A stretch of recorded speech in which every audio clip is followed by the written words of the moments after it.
And, right, will you start with the pledge, please? Me? Why not? Okay. I pledge allegiance to the flag of the United States of America and to the republic for which it stands, one nation, under God, indivisible, with liberty and justice for all. Before you go, let's remember in silence those who were killed today and also the people out in Colorado. So we have two groups to think about.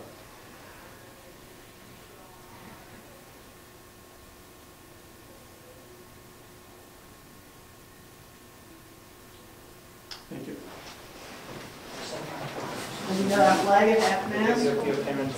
Think about it. Now, I just saw it on the news. no, he's usually the official reader of the map, or the thing of the government. Alrighty, we'll go in the sequence of order. We'll start, since most people are here, are from Rice Drive, and I would thank you. Virginia has volunteered her property to give the town. Thanks a lot. Thanks a lot. I told you why. what did I do? You said we did. And what we're trying to do is we're going to try to concentrate on from the corner down, the intersection of, what is it? Palmer down. Palmer down to Piney. And that's the section we're trying to work on. And we're trying to see if we can get agreement on that so we can begin work on it. If we cannot reach agreement or something else, we'll move the project to another location and do some work over there. So we'd like to start it so it would make that part of the road better. So, what did you find out in your house? Oh, before we start, I did some work with the town reports, and the road was accepted in 1974. It mentions in the book that it was going to be a little okay next to it. I did ask Virginia to pull her official records, but that's the only time that it was voted on, so I assume it was accepted in 74. Okay? And the dates on here when it was done in 68 or whatever, 62. Okay. So there's our knowledge so far that we have. Does anybody have any additional information on any of that I just mentioned? Okay. Rich, what did you do in your home? Okay, if we start working down the lots, the first one is Holto, I believe, the corner lot of. Lot number? Well. Okay. And the issue we have there is the well. The well is in the town right of way. And what our lawyer suggests we do is write a letter to the owner, explain that their well is in our right of way, suggest to them that they apply to the town for an easement. We think we can do the work without touching it or jeopardizing it, but we should clear up where the well is. And I assume they're not here tonight. They don't live here, that place is That's the Connecticut. No, they're in North Carolina. North or south. Okay, so that's what we plan to do with that lot is move closer to the well but not disturb the well. Okay. And Now, while you're doing that, across the street, what is that thing? Who's across the street on number 5? Right. So, Ray, do we owe you some land, or? You're about a foot off of it now, so you just got to leave yourself enough room for a ditch line and snow storage A foot on, okay. on my The, side. the blacktop is within a foot of your. Yeah, so you're actually not on my land, but when you plow the road, your snow goes on my land, so. So at least we need the 3 foot in the ditch room for the 3 feet in the ditching. So it's pretty much safe to assume we're going to have to move over 3 feet. That seem reasonable or whatever? Okay. And then the next one down is the Balliser, I believe. Also. Oh, I know he's here, but I just did that to pronounce the name. That's all right. And we have some pictures, but you obviously know what that looks like. And the split rail fence is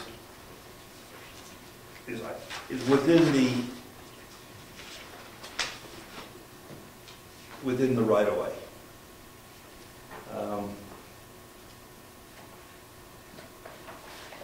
So So I'd suggest that we move this, the rail fence down, back, or we take it out, help you take it out, and then you reposition it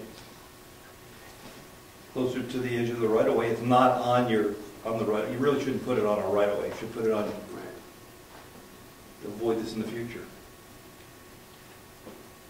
Who's across the road? Howard. Right here. How are we lined up with your property? I don't remember it now. Looks like the right of way is right in line with our trees. The edge of the right of way. Okay. It's pretty good, as the further down, the further in you go, it starts to veer back to where it should be. Okay. So, So we're not on their property? no, I don't think it's gonna affect, Yeah, other than you the see the driveway apron. Yeah, there's There's the a fence, there's the centerline pin, so we're not too bad there. Yeah, okay. A little further up, it gets a little skewed. So, Now, what about the drainage ditch going underneath? Well, there'll be work done, but it won't affect, it'll just affect their driveways.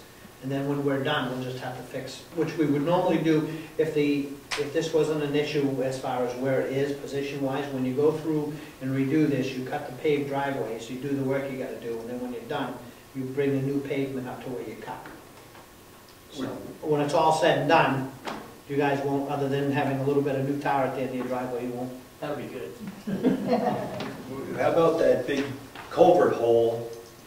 That's back, that goes between balls and doors. I suggest, I've been trying to get the town to stop putting some catch basins in with water catching covers on it to keep cars out of them holes. That's what you, That's a bad situation. is that what you plan to do there? That's what I would recommend. What would that entail? Because we would need to put a sleeve, I would imagine, and then. Yeah, you just set, well, catch basins, precast concrete, Yeah. and then because that actually needs to move further off the road, then you have to get a piece of connecting pipe and connect it up if that in fact is a good diameter pipe. And the re-ditching to get water to that position, is that going to? That'll start up from the top of the hill, come across the front yard by where the split rail fence is, and then all that water from the paved, when this gets all paved, all that water will go into that culvert and cut across. Okay. Any problems with that, with the fence moved and all that? How many feet do you, where's the line, where's the fence? It's like 13 10-foot sections, so.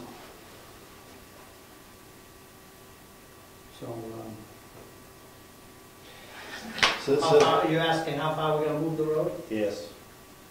I don't think we actually measured that. well, how about the trees that are between the fence and the property line? That's what I want to know about. Can the trees stay and?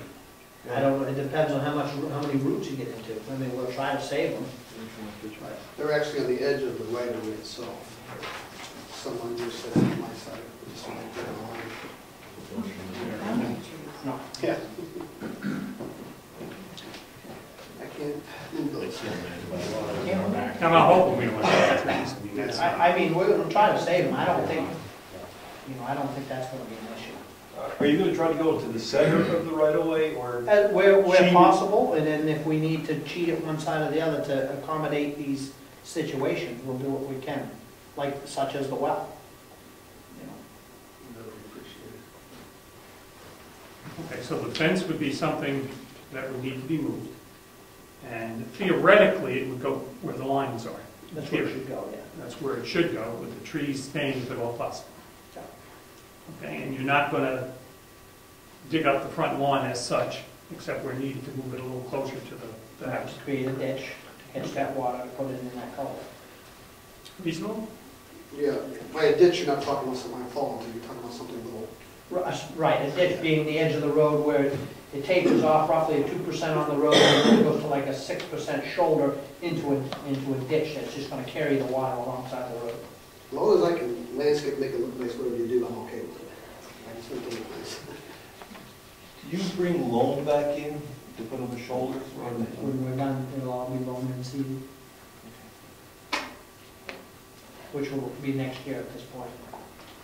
And It'll be too cold. would this be a candidate, some of these spots for the rocks, the riprap, whatever you call it? I don't think it's necessary myself.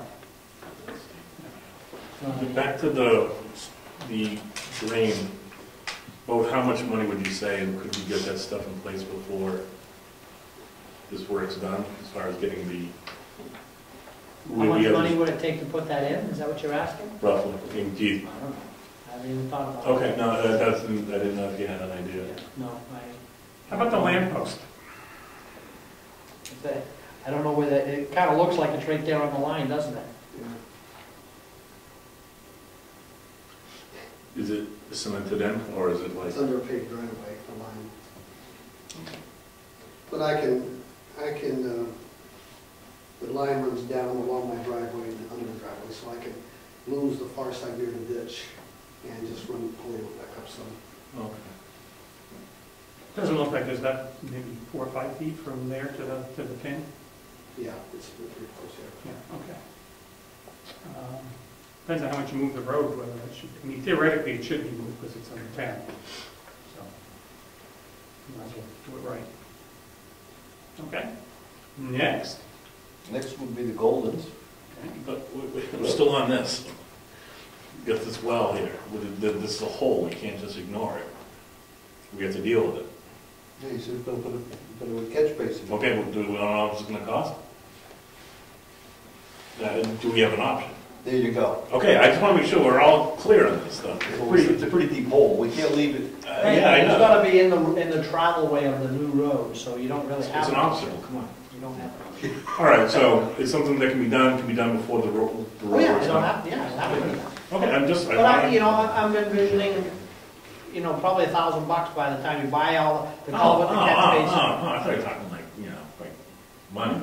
All right, I'll give it a So run. That's the money. How will the runoff work? Because the road will be paved up to my driveway, which is paved, and the water's gonna run over my driveway into that Yes. catch basin. Yeah, because at the end of what we'll do is we'll cut your pavement back Right. from that cut towards the road, and there'll be a trail. Like that. All driveways are supposed to actually pitch away from the road anyways. Right. And what we'll do is recreate that. And then when we're done, we'll pave that same swale right in and butt up to the new pavement, up to your old pavement, and it'll just run right across your driveway and in. You couldn't do a culvert. Or that's the other option, we could create a deeper ditch and put a culvert across the end of the driveway there. But I think, I don't foresee a massive amount of water coming off that hill. That's why, so you don't think erosion will be an issue in my driveway pavement? Erosion shouldn't be an issue. Right now, my driveway doesn't extend out to where the water runs, Right. but it will once you connect it to the road.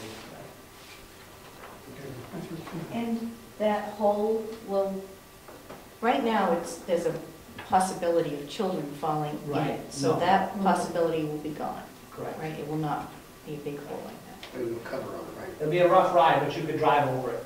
They're precast concrete chambers that are deep, and they have a cast cover that goes on, that, like a manhole cover, you see the Yes. manhole covers with the slots in them, to let Right. the water go down in? It'll be Okay. like that. Good. Keep cars out, but the water still goes down. Cars and children. And you're relying on the percolation of the water from that chamber to just No, dry up? it goes across the road Yeah. and flows out onto the land, yes. Like, that's what all culverts do. There's already a pipe going into the road now, so we'll just hook up. Yeah, it's not a dry well or anything like that. It's... Okay, next. All right, thanks, sorry guys. I just want to make sure we're clear on that. Good. What's your next? Next would be the Goldens. Which lot? 10? 10. Yep. And the right-of-way is almost back where it's supposed to be there. There's a little bit of mailboxes that have to be adjusted, and a little bit of rock wall or That stone wall. that may or may not be impacted. That's really Roughly close. from their north, I think it's the north pin. By the time it gets to the south pin, it's where the road is where it's supposed to be. Right. I got them. And our fence on there is on the property. Which is So that's not an issue, it's just that the curbing that we put in where the mailbox is, that's movable, no problem at all, we don't have a problem with it. Do we need to take the whole wall out next to the mailbox?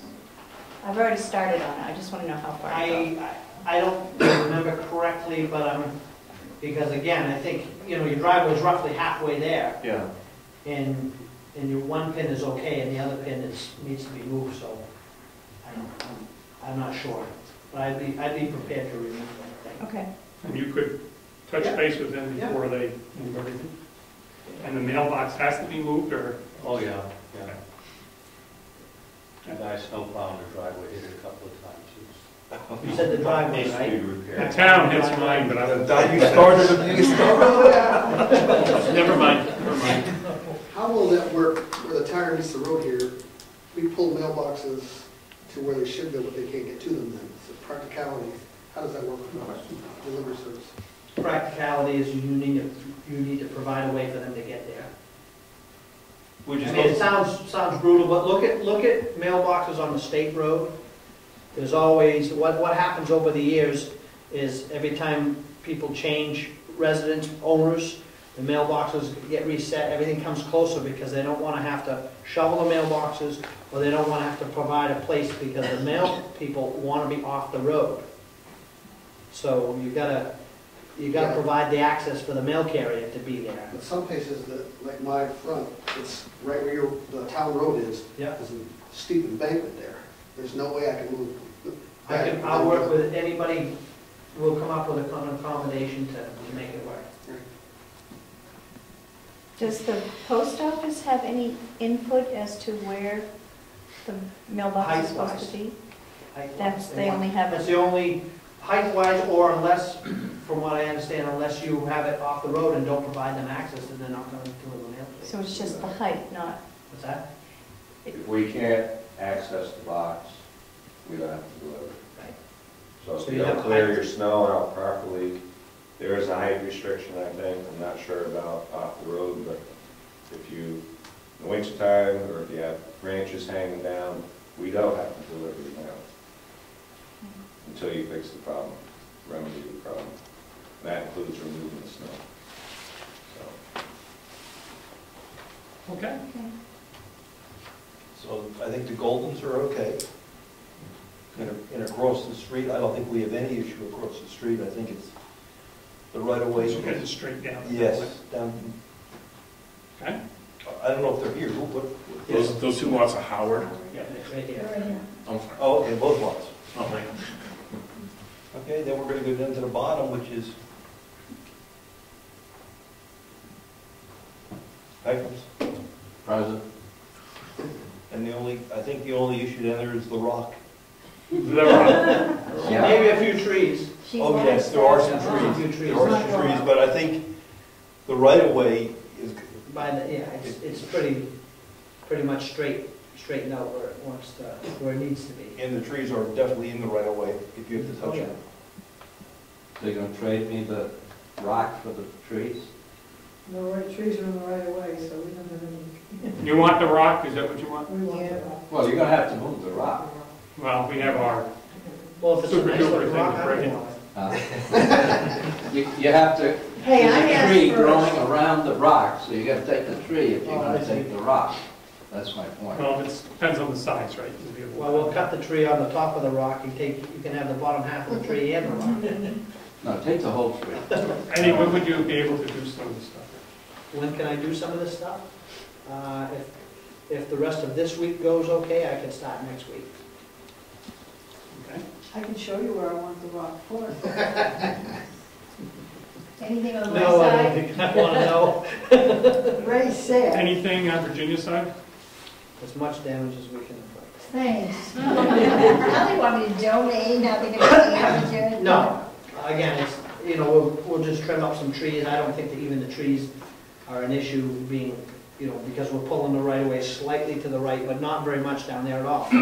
From the south border of Golden's, down that hill, it's just widening it out and doing everything within our right of way. Question for you.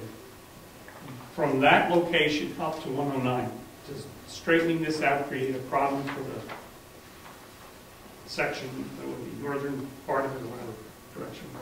From the intersection back to 109? And your question is, does doing this work that we're talking about tonight have any impact on doing that next? That's correct, at some point. No, because that's why we decided to go from Balsa's driveway back to the intersection, to kind of straighten that out, so whenever you decide, or whatever you decide to do, from that intersection back to 109, it just falls into place. Okay, that's, When you meet up to the new work. I do have a question on the intersection.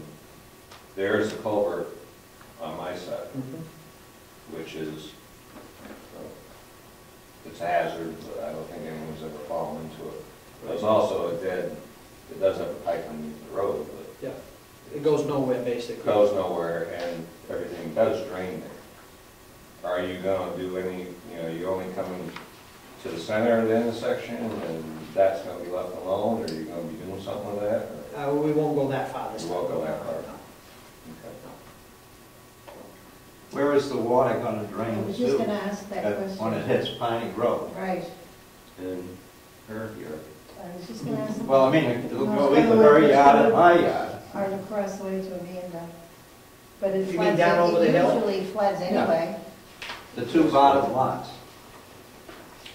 Where is the water from the road gonna go? Yeah. Right where it's always gone, off to each side of it, and it flows out onto your land and both your land. so they should get the same amount of water. Yeah, But if you pave it, it's gonna be a heck of a lot more water. I think Come that's. on, you know that. unless you're Yeah. gonna put in- It ain't, in a heavy downpour, it don't percolate that fast even in that sand. Well, I mean, unless you put in pervious Yeah. Rocks or something. asphalt, Yeah. which I don't think you wanna do. No. Cost is very expensive. But that's gonna be, you're gonna have the water flowing off that road more than it does now into the ditch. Right, So you're gonna have more water flow. right. But is the percentage of more increase in water that drastic? I don't believe it is. I'll let you know. I'll let you I'm know, sure you I'll will. call you up at 3:00 in the morning, Eddie, Is the Okay. ditch gonna have snow in it? and bring your boat. and Not on, tools. no, I wouldn't recommend it having stone in it. Because if you have more water flowing down there, you're gonna take the ditch and that's gonna end up at the end of the road. Well, it's gonna, in that section, it should flow off the road completely, not go into a ditch and run down. On Virginia's side, it'll get carried a ways, but on Peckham's side, the road is higher than the land, so it naturally just goes off the road. That make sense? I'm still going kind of in a ditch, right? You're not gonna have a ditch there. When the road is higher than the adjacent land, there would be no real ditch. Be a shoulder, and it just tapers off. There's a profile to a road, a certain pitch, roughly 2% for the travel area. I believe it's 6% for the shoulder. Might not be quite that much. And then the ditch profile. When you drop off into a ditch, if that is the grade of the land, there's no backside to the ditch. So the water flows off and goes off that way. Any questions in that project? Now, how far into the intersection down on Piney Road are you gonna pave, or are you gonna stop right? The driveway straight ahead that's paved, Yeah. we'll connect to that, and then we'll pave an apron, like a driveway apron, into Piney, and we'll pave an apron so that it'll almost look like a cross. You go down the hill, there'll be the radius of the road will be paved. And once you come out of the radius, it stops, and the radius around the other side will be paved, and it cuts across. So that in the future, when any of that work is done, to either Piney or the other side, you don't disrupt the intersection. You just pave up to it, and that whole intersection's done. Were the red cones on Piney Road this weekend in connection with this project?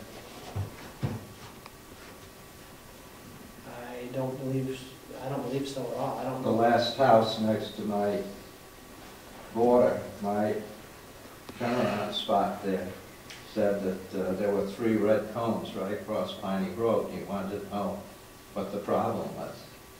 It could be them taking, they're in the area, the public service has hired their tree company. They've gone back through after they've taken out all of their standard limbing projects.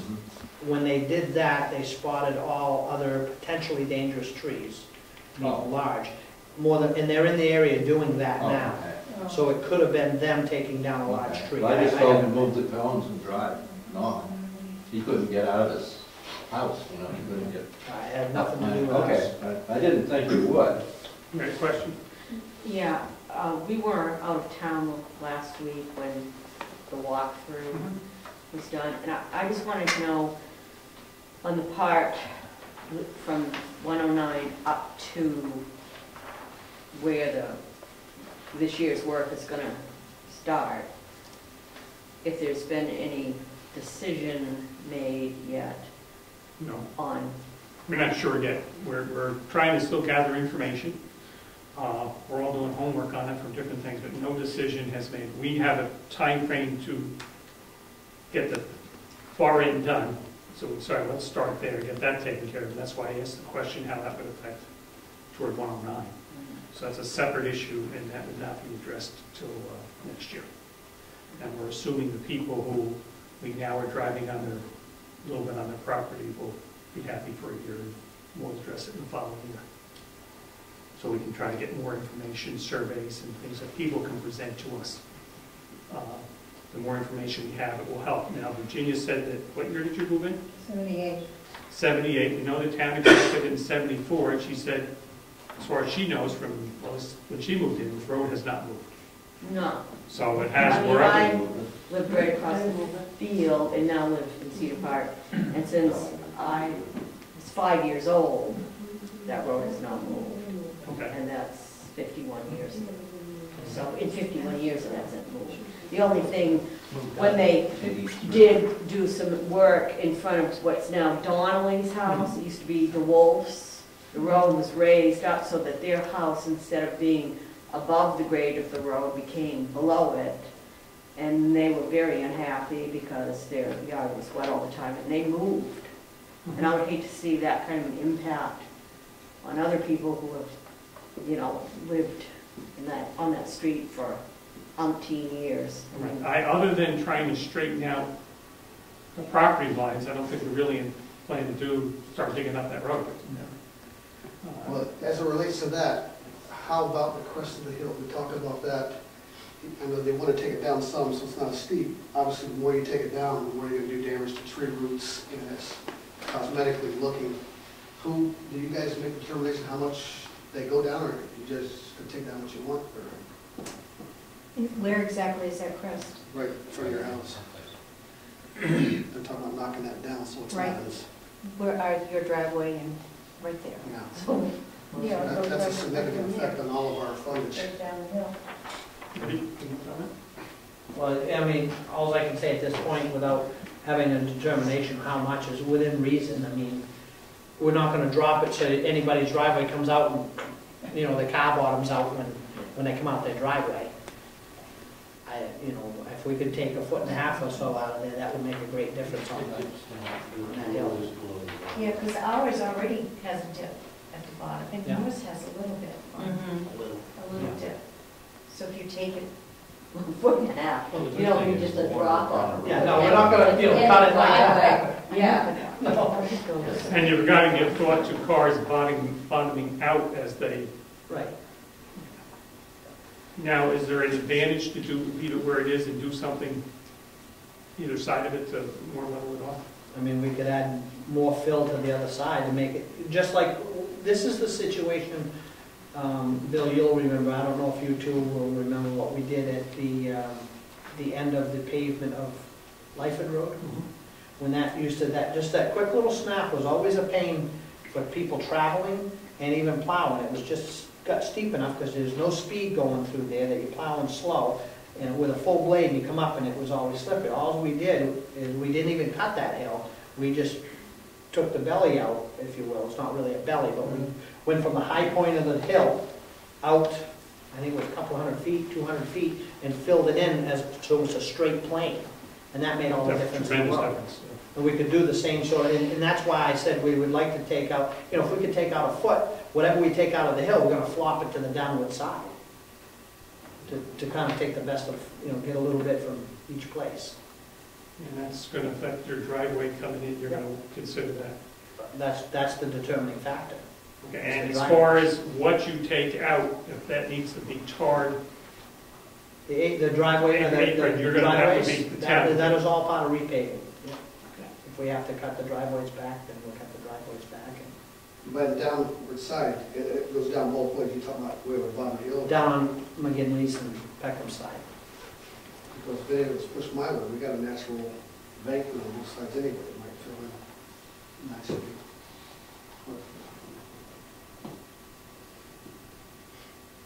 Just want to look nice. Is it clear on Piney how far you're gonna pave? Would you say 20 yards, 20 feet? Oh, no, just, I mean, I could go mark it out. I might be able to get to it tomorrow and just paint a line across. You know, you're talking just to get through the radius of that intersection, and then it cuts across the Piney Road, and you go through the radius and cut across. Why don't you do that with a campaign or whatever it is? Yeah. Are you gonna be moving any of the iron pipes that are there now? No, you're not touching any of them iron pipes. Just the one next It's to against the law to touch them iron pipes. This is part of the problem, there's 4 or 5 properties that have missing iron pipes in them, so somebody's pulled them out. You're not supposed to touch them. They're monuments, even though they're iron pipes, they're considered monuments. Right.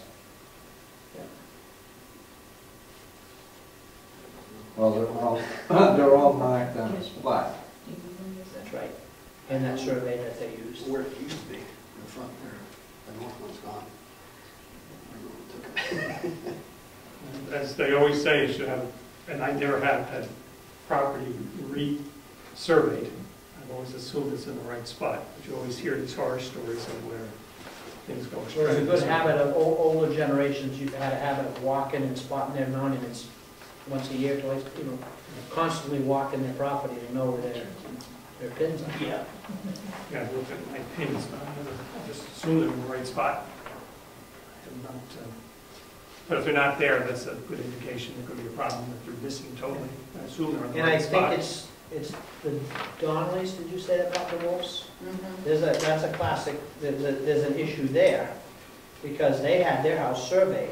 That's the gentleman that showed you the piece of paper he had surveyed, and they drew a straight line from one corner to the other corner, and it did not show the indent. Right, I got a copy of that. Yeah, and that's, you know, unfortunately, he paid somebody to do that, and when it gets contested in court, they're gonna go back to the original survey, and they're gonna say that there's a pin missing, so the second survey is not valid. I wish I had it here for you, because I made a copy of that. It was registered at the county, and it just shows a straight line from one pin to the other, and the maps here show a Yeah, he has 5 pins to his property, but his survey in 80, I think it was, or 80-something, whenever the survey he had, he paid for it, was done, only showed 4 pins. So I would take that, got rid of the. Yeah, got rid of the little inconvenient little in his yard. So you're gonna go right down, right across to that other house, across from the, and then so will the water go on both sides of The water's pretty much gonna travel where it travels now. Now, okay, that's great. It always makes a mess though, It's like a It does, but that that's bottom there. it's kind of a poor design for the development. It has nothing to do with Yeah. the plow guy. And contrary to what you hear, Ray is not putting in a toll booth. Way fabulous about it. He's what? Not putting a toll booth in. He was talking about doing We this. just heard that one. Bill talked me out of it. Any other questions in regards to this project? Yeah, I've got one. Ed, could you give us the time frame of what's gonna happen and when? Just ballpark, so people know what to expect. Provided everybody's okay and what we talk about is gonna go through, we'll start in next week, and we'll start cutting the banks back, sawing the driveways off where need be, and, you know, less than a week and a half, we'll have that rough work done. And we'll dig down, so don't panic, you will see the road get excavated a little bit, because we're gonna excavate the sand out deeper than we need to be, and then we're gonna put gravel in before we pave. So How does that affect people's getting in and out of the driveway? it will, every night before we go home, we'll make sure that they can get their vehicles in and Okay, and there will out. It's be, not gonna be that drastic, okay, and there would be access for police and fire yes, that you could just get out of the way. yes. Okay. And You know, we may, you know, being such a short section, we may close it off at one point, but we'll, wherever it ends up being, Goes the other way. you know, just like for the day, during the middle of the day, you may have to go around the other way, 'cause let's Save a face lot it, of we're time. on a tight budget, and if we gotta, you know, I don't know how much traffic comes up that road, but if every time we turn around, we gotta stop and get out of the road to let somebody by, It's not that much. it's not, Traffic. yeah, and so, we might just tell them, go the other way. And then when do you think it's gonna be paved? I haven't called him back because of this whole situation to confirm everything, but he's got us penciled in for the second week of October. And we've also got to do the prep work up on Moose Mountain too, which is not a big deal. Probably shouldn't make much difference, but I do emergency anesthesia call for the hospital every other night. Mhm. So my red lights when I'm in a hurry to get out of there. Yep. Okay, any, yes? As far as the original road, it was a skiddy dirt road before they paved it in the early 80s. So it's not, you can't really say it's where it always has been, because it was only half of what, or probably 3/4 of what it's now. Yeah, well, I meant the route. No, they said about. Oh, no, I didn't, I've never been on it back then, so I was relying on Oh, what I actually have Virginia said. pictures, and you Oh, can good, see that's what we're looking this for. skinny road, and you can see that it was, when it was paved, it's like it was paved off one side. Good, we're looking for They were pictures here of people. before I was. Yes. Okay, no, that's wonderful, because we've asked it 2 weeks ago, or a week ago, we're looking for pictures and things that would help us in this whole process. That's wonderful that you have, not wonderful how this is working out, but the fact that you No, I have just had proof to that let you it's, know that's that, widened, that's wonderful, no, good. Hopefully it was still on the right of way and they didn't, you know, go up to one side and the other. No, it's a dirt road, it doesn't look like it. Okay. Any questions? Can we get this to make copies, like? I actually have them digital in there. Oh. So yeah, I could probably send them to somebody. That'd be great, Jessica can give you her email and shoot them up. Okay. Okay. Of course, they're 1970 pictures, so they're not perfect, but. We're on the better. Great, thank you. Thank you. So we thank everybody for their cooperation in trying to get this done. And he's going to work on it ASAP, and we hopefully everything will be paid by the middle of October. Now, you know, now that everybody's okay, I will call and make sure we're still, you know, I'll get a more accurate date of payment. Now, as far as the well, those people don't respond. Let's say they don't. Do we pull their well? Oh, I'm no, only no, kidding. no, no. I'm only kidding. Got me on that one. No, we're not gonna pull a well. It's very possible that they won't, because Sam and Barbara Holt, she has Alzheimer's, and they're a very old couple. Their daughter Diana used to own Clifton Camp's house. Oh, okay. Davis was the last name. Yeah, okay. I think I probably have her phone number somewhere. She's probably the one. Huh? Well, Dave would definitely have it. I know he's told me he's called him a few times, they never called him back. Yeah. He's the rentee there. Well, where do you send the tax bill? The fellow that's renting the place is the minister at the Nazarene Church up on Route 16. Mhm. Really nice guy. Super nice guy. Well, he must send the rent somewhere, so we should know the name, I can look up and see. I know I had Diana's number, I don't know if it's. So we can check where you're sending it and where he's sending his check, and nothing else, we can ask him to attach something to the check, or give us the same address, or somehow coordinate the two. Because it's to his benefit that we're doing this, I would think. Yes. It helps him. Yes. See, tax-wise, it's never a problem with me because there is still a mortgage on that house, so there's a mortgage on that house.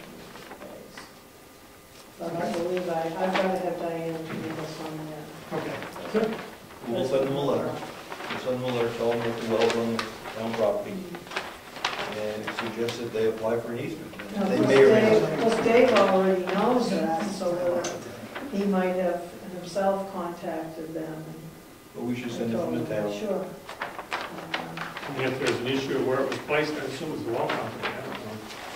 Yeah. That was a replacement. I say that was the one that Right. was put in sort of under duress, really, because of the other problems. But they were probably getting footage to get away from the other situation, and that's Yeah. the best spot to put it. Yeah. First one got filled up with oil. Oil guy came and pumped it in the wrong place. Wrong place. And they checked all the wells in the neighborhood for 2-3 years after that. Yeah.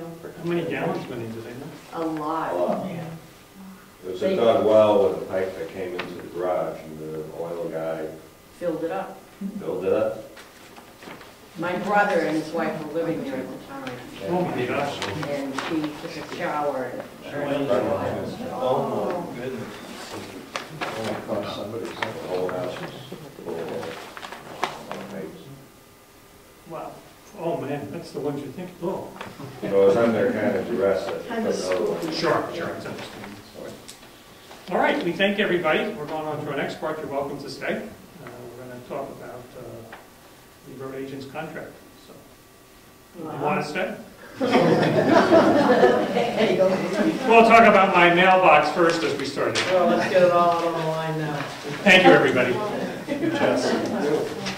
There's supposed to be an appendix to this. You just rates. The newest rates. Rates is separate. You actually have I do. Yeah, they cut. It was separate from the contract with the Could we adjust it? Adjust it. Yes. Come on up, Ed. Oh, I wanted to Lots of comfy chairs. see they ruined a whole bunch of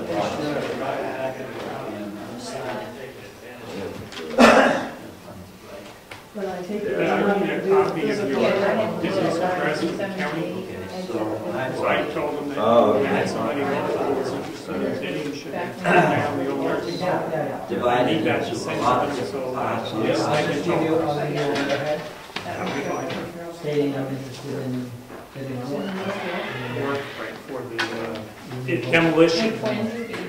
And you would supply references and everything, something to that effect The road pass. when needed. He said he's almost there. And we're on the way down. That's it, right?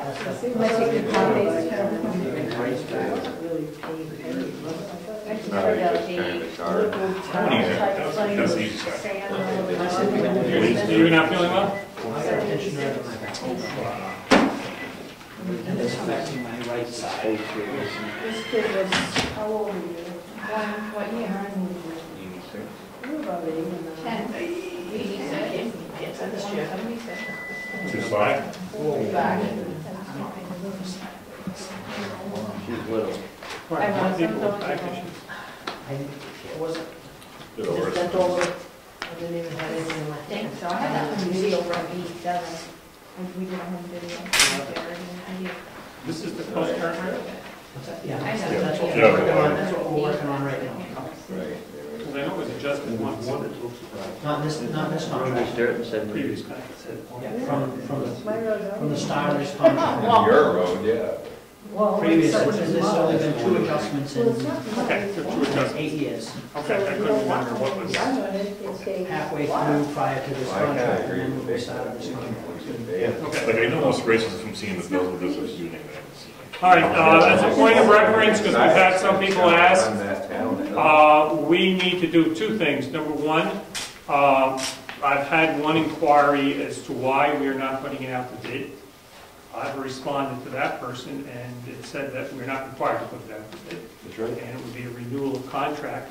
But as a reference to how we got to where we are and being pleased with Ed's work, I'll just speak for myself. I'll ask you 2 folks to give comments. Over the years that I've been on the board, I've only heard, for the most part, positive things, except for the mailbox issue. But I've heard You gotta positive. take that where it comes from, too. Okay.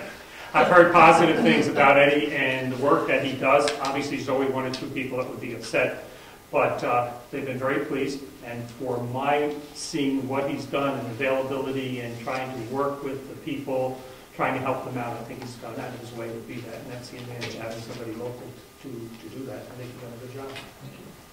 Comments? I agree. I mean, knock wood. I don't get any complaints at all about the road. I get compliments that you're doing a good job. Thank you. And so all the feedback's been very positive.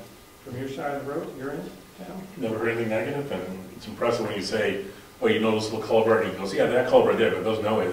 Every inch of the roads, the history of the town, the properties, he knows. So, you know, you bring somebody outside, you don't know what you're gonna get. And I've heard that one person that's approached me said, well, you know, there's a lot of people looking for work. Well, my concern with that is, that's true, but once they get the work, then they may leave us high and dry. And we have a known quality here. We know you do good work. And that's an advantage, and that would be one reason I would prefer not to go out with it, as long as we can agree on the contract. All right. Changes to the contract itself. This does not expire until April or May, ending April 20th, 2014 is the end date. And it began in May 1st, 2011, this particular contract. Any adjustments we need to take care of in the first part of the one I see with a few things we need to discuss. The garage and electric. That's two things that we have to do. Do you get the garage free? Do we rent it for you? That type of thing. And we need the electric to be, and heat type of thing to be addressed. That's the two that I hear, three that I hear. Say, do you see any issues that need to be addressed? The other thing I wanted to mention was we wanted to try to migrate some of the equipment down to the town salt shed area. Okay. I see nothing else. Okay. And these are the ones we have to try to take care of, and then obviously the big issue is the rates.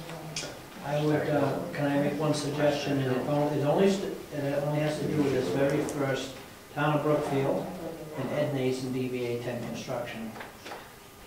Do you want to change that to 10, leave my name out of it, since I am an LLC?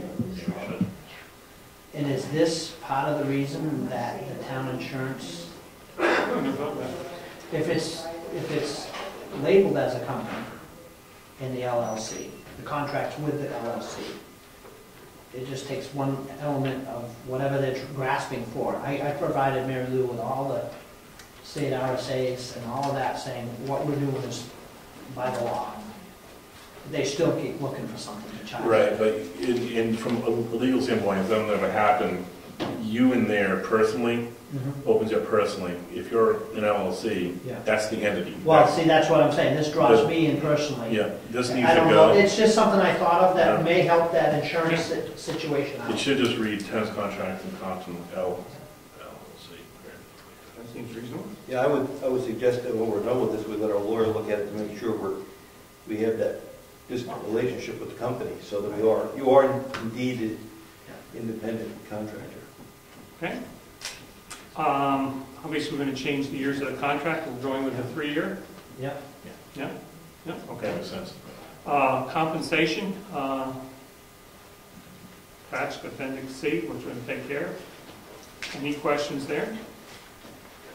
No. See, no. I really didn't find much that we had to do. Question on the certificate of insurance. You supply it on an annual basis. Are we told if you were to drop it, does the insurance company tell us that? By law, the insurance, that's why I can't physically provide you with that insurance certificate. I have to call the insurance agent. They send it to you directly, so they know, they have a record of everybody I work for. And the law says that when I terminate that insurance for non-payment or decide to go somewhere else, they, by law, have to send everybody who has been issued an insurance certificate a notice saying, I have been canceled.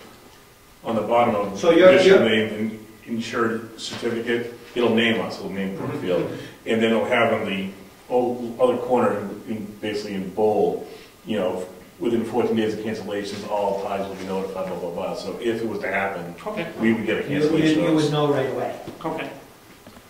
Ed, is the amount, you might want to ask the attorney, $1 million adequate? An attorney will say you'd never have enough. Yeah, and be careful what questions you ask an attorney. You know, basically, you could up the premium, you could up the amount, which is not the premium. You could get a commercial umbrella, which will, Up the premium. which is just another layer of premium. Well, you're in the insurance business. Well, you know, so when I hear $1 million, I'm like, that's not a heck of a lot, but by the same stretch, if they were to exhaust his policy, our policy comes in next.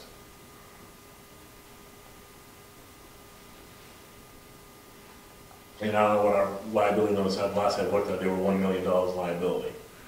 So we would have a $2 million coverage for us, him first, us next. Like I said, you go to an attorney, and the attorney says, they should have an umbrella for $5 million. That would probably cost a decent amount of money. He's got it, though. Yeah. And that's when these rates go up. Well, that's why, we'll discuss all those terms first, we'll discuss appendix C here last. I mean, you gotta ask yourself, how it's always been explained to me, is the value of the work that I do over the course of a year, the damage that I could do from negligence of doing that work going to exceed $1 million. So this isn't talking about the vehicles, because that's different, that's a different policy. This is talking about me putting in a culvert and leaving a big hole beside the road. That's what this insurance is for. Somebody comes driving along, slides off the road, who's in the hole. So it's a liability. It's a liability. It's a general liability policy, it excludes everything but, you know, it covers everything but autos. Everything but? But autos. Autos have their own policy. Because autos have to have their own separate policy. So like, let's say he's built, like with this road we're doing, let's say it causes flooding down to the bottom 2 lots, and then they sue us. Would $1 million be able to cover that? Yeah. But if he builds a culvert and a little kid falls and That's dies. even questionable, because that's more of an act of nature. I say a hole, I leave a hole. I leave a hole, open hole next to the road. I go home for the weekend, I'm not gonna come back till Monday. Over the weekend, whether the guy's intoxicated or not, drives in the hole, sues the town, hence me. Is $1 million gonna be enough to cover that incident? That's how you determine the amount of insurance. I'm okay with the number. How do we know what the coverage is? It's a general liability policy, so it covers. Where does it say that? We've seen the insurance certificate, I've actually seen it, and it's a regular comprehensive general liability policy, which is standard for all people. Do we need to state that in there? Doesn't it say? Insurance certificate. Oh, we got everything Ed Nason doing business as, right? On the bottom of the page, first page. Yeah, there's a couple of them in there. Who drew the contract up? Was it, did you guys do it? And then No, submit it, or actually, it was Bill, Craig, no, he started. Craig was in Then the second he round. rotated out before this got finalized, but it was Ernie and Cliff, I think. And then the town attorney took all the information, if I'm not, correct me if I'm wrong, and compiled it to protect the town. You could either. I was given the choice to take the contract to my attorney and have it looked over, but me being who I am, that was a waste of money. I looked at it and I was comfortable with it, so I signed it. I didn't know who had the PDF, so that's what I was wondering. For the changes, Oh, probably the attorney. Yeah, I would imagine the attorney has kept it, or Ernie, Yeah, could be. he may. Mm. But I would almost say, if it was created by Ernie, I would imagine it's on the It computer. might be on the computer. Okay. Good. Are we coming up with different terminology? No, you just could slap in right in front of the word, right after the word current and before the certificate of insurance, general liability certificate of insurance. Okay. And, yeah, it just, before the word certificate in both of them, just put general liability, so just there's no question of what it is, but that's what it is. Okay. Any problems with that, Ed? Oh, I have no problems with that, because that's what it is, that's what we're doing, and I have no, Yes, sir. Okay, next, going down, confidentiality, I don't want to talk about that. not an issue. Rules and procedures. That was, I believe, based off the snow policy we have that Ernie worked on, and the snow removal and the maintenance and all of those other road policies, I think is how it's labeled in his file. Okay, now let's get to the garage, and let's get to the electric. Before we go to that, can I make one other suggestion? Sure. And it's a trivial thing, but having, with other issues that have come up in town, and I will just refer to the graveyard issue we had over there by Fred Cann's. If you remember, somebody dug up Yes, I remember an agreement signed by the town, a town individual. I would suggest on the back page of the new contract, there's space for all three of you selectmen to sign it. Yeah, I agree. That's the only other thing I have about the actual. So you want to, oh, the back. Yeah, so we would just have all three select. All three selectmen of the presidents. Yeah, that makes sense. It just saves, again, hopefully if you guys like me and I keep doing this for another 10, 15 years, you guys might not be here and somebody might say, hey, is this a real contract? There's only one signature. In 15 years, you'll fully invest in the pension too. It's beautiful. Okay, let's keep on going. Other rules and policies. Termination. It protects both sides for a termination, that we both have an ability to break the contract with the proper notice. Not satisfied with my work, me not satisfied with how quick you pay me. Correct. And so that protects the town, so all of a sudden we're not left high and dry in the future with similar protection. Yeah. So everybody's protected. Return of property. That's if the thing is terminated, we can account for everything. Right, and we have a list of the town stuff, and that is I got it in the office, but that's the dust control equipment, the crack sealing equipment. Tree limmer. The tree limmer, the rock breaker, I call it, it's the Fracture thing. micro blaster. Yeah. And that's it, I don't know, there's a list in there. We originally had a lot of tools and sorts of things, but we sold those off. Yes. So we're down to those 4 items. Therefore, most of the equipment in that shed out back is yours. In the maintenance shed is mine, yes.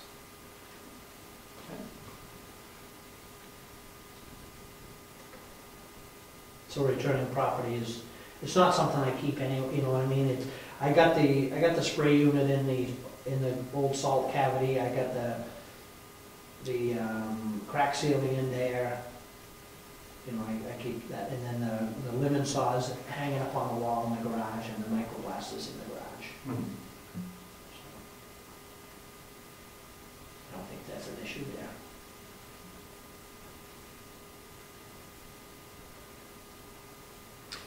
Severability. If any part or parts of this agreement shall be held unenforceable for any reason, the remainder of the agreement shall continue in full force and effect. If any provision of this agreement is deemed invalid or unenforceable by the court of competent jurisdiction, and if limiting such provisions would make the provision valid, then such provision shall be deemed to be construed as so limited. You understand all that? I think if the court, If we ever contended, or there was an issue with this, if one item, one of those 16, 17, 18 items, was not enforceable by the court, it just simply says that everything else, that doesn't void the entire contract. one little thing doesn't throw the whole thing. Right.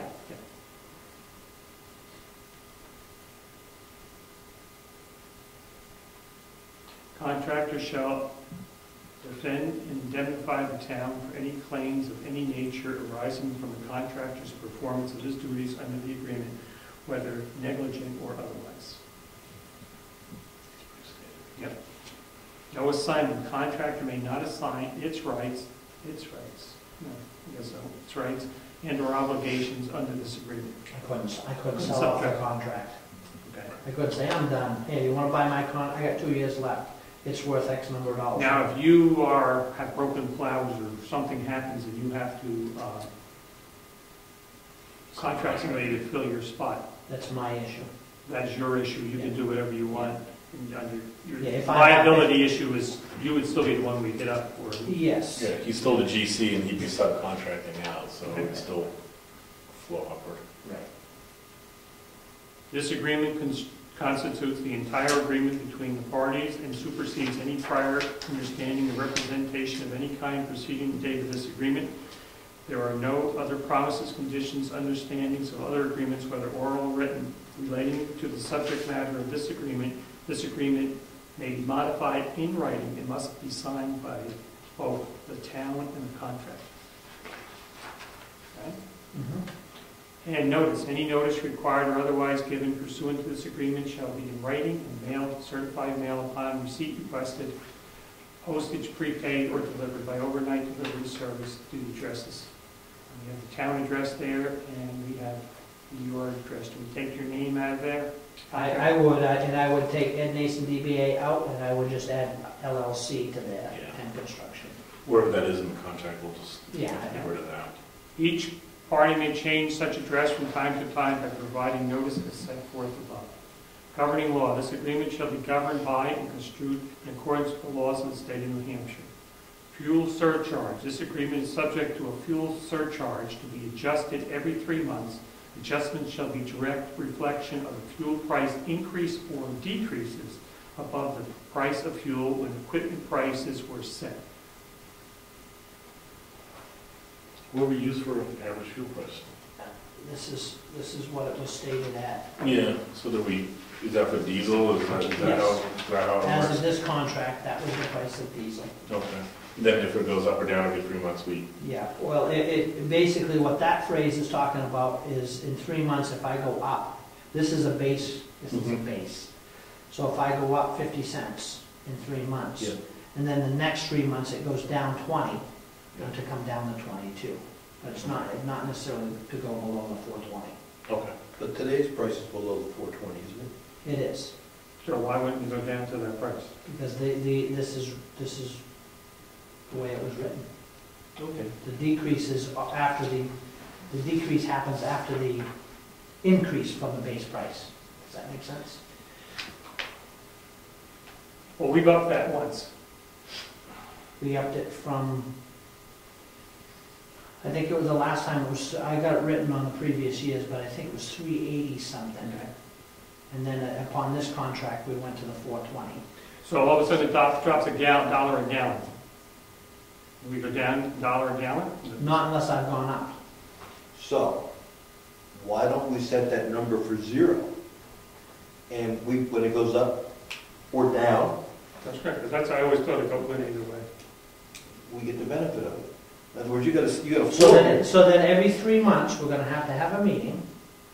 We're gonna have to see what the cost of fuel is on that meeting. We're gonna have to, and we discussed this before, and on that meeting, we make an adjustment, and then we go down through each one of this rate changes constantly. This hasn't changed in 3 years. So it's been at 420 for probably the first year, maybe a little over a year, and then it started dipping down, and now we're still at I think it's 385, 390. Yeah, let me say it differently. I understand what you're saying, but this is price protection for you on the downside. How much do we, okay, so this number is incorporated in the hourly rate. And these rates right here. These rates are based on that fuel. So if we changed it, literally changed it, and it had a 0 fuel surcharge, every surcharge has to be based on, even our present contract for our paving that we have has a fuel surcharge built into that, or it's not fuel, it's the type of oil they use to make the pavement. That has a base. It doesn't, if it goes below that by a certain margin, large margin, they will decrease it. But but the contract says if it goes up. So if you have 0, you should have a number in there. So if it goes up, you could go up. If it comes down based off the first increase, then you come down. It needs to come down, but it's not supposed to go below the 420. Meaning, we don't deal with it. So if you have 0, then you're up and down every 3 months, if you think it's worth it to go readjust this every 3 months. The other thing to do is to say, this is the price, whatever you set. If it goes above 50 cents a gallon above that, then we'll make a change. And you could also say from that price, if it goes below 50 cents below that. So that at 420, if it went to 425 in 3 months, there's no change. If it went to 445, there's no change. Same as going below it. I mean, I understand what you're saying about going down, but there's a,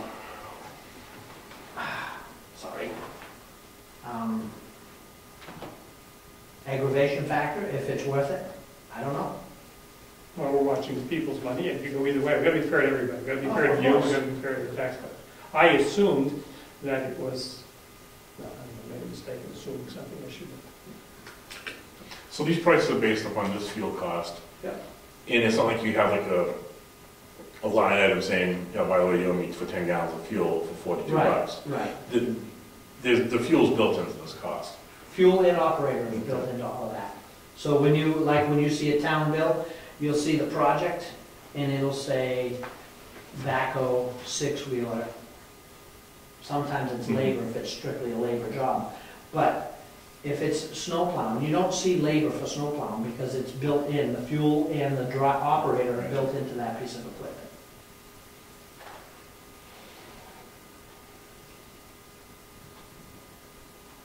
Why don't we, for the sake of argument, when this kicks in, we use whatever the going rate for fuel is? But then all these rates will change. Well, they go down. If we use this figure and then we're paying 50 cents more, or whatever it is, 40 cents more, then I would assume that these rates would be, just because you're making 40 cents a gallon on this, over what it was set. Yeah.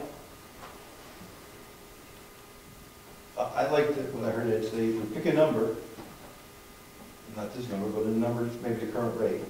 And it goes up 50, we adjust, if it comes down 50.